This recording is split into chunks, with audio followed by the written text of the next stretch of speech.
The city of the future. What will city life be like in the future? Some people think that life in the cities is going to be horrible. They predict that cities will become more and more crowded.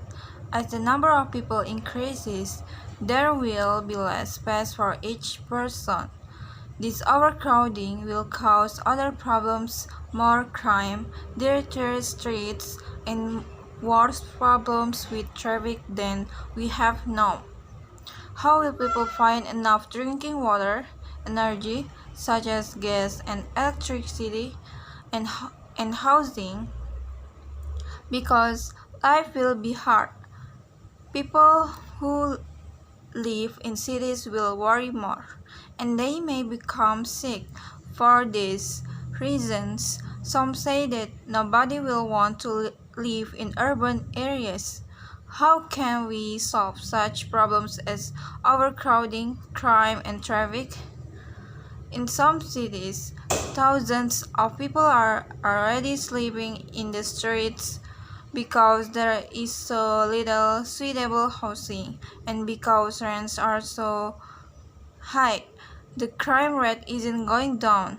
Instead, it is increasing so fast that many people are afraid to go out at night. Traffic is also getting worse. More and more often, traffic jams are so bad that cars don't move at all for several blocks. These urban problems have been worsening, not getting better. So many people see no hope for the future of the city.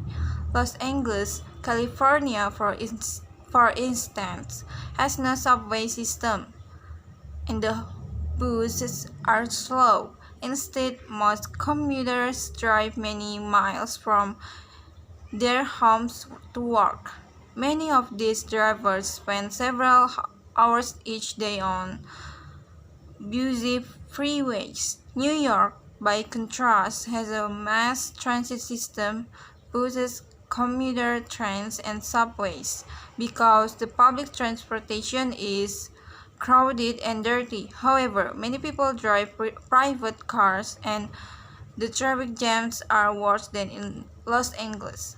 A typical driver complains, "I was driving home, but in 45 minutes I moved only 2 blocks. Finally, I turned off the engine and just sat there."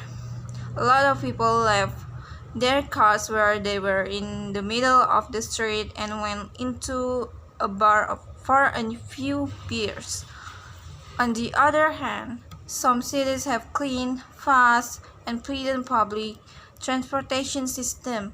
In Paris, France, and Toronto, Canada, for example, anyone can use mass transit to move quickly from one part of the city to another. Some city planners believe that each city is unique.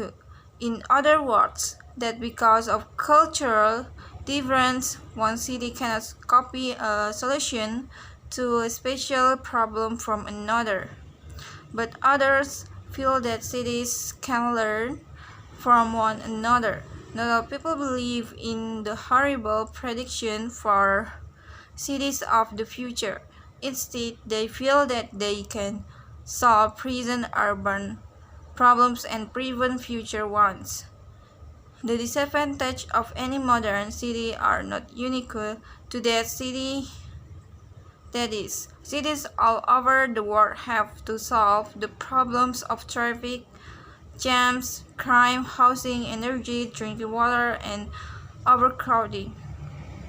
Yet many cities have found answers to one or more of these difficulties. Some European cities, such as Stockholm, Sweden, or London, England, have